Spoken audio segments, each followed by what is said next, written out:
নির্বাচনের পর বর্তমানে মূল আলোচিত বিষয় হচ্ছে নতুন সংবিধান বা সংবিধানের সংস্কার। নির্বাচিত প্রতিনিধিরা আগামীকাল মঙ্গলবার সংসদ সদস্য হিসেবে শপথ নেবেন।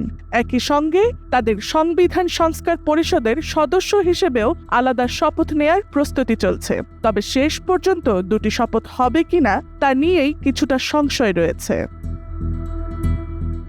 জুলাই জাতীয় সনদ বাস্তবায়ন আদেশ অনুযায়ী গণভোটে হ্যাঁ জয়ী হয় নির্বাচিত প্রতিনিধিদের সমন্বয়ে একটি সংবিধান সংস্কার পরিষদ গঠনের কথা রয়েছে। ইতোমধ্যে রাষ্ট্রপতির আদেশ জারি ও গণভোট সম্পন্ন হয়েছে। এখন তৃতীয় ধাপে পরিষদ গঠনের কথা বলা হয়েছে। পরিষদ গঠিত হলে 180 কার্যদিবসের মধ্যে সংবিধান সংস্কার সম্পন্ন করার কথা রয়েছে।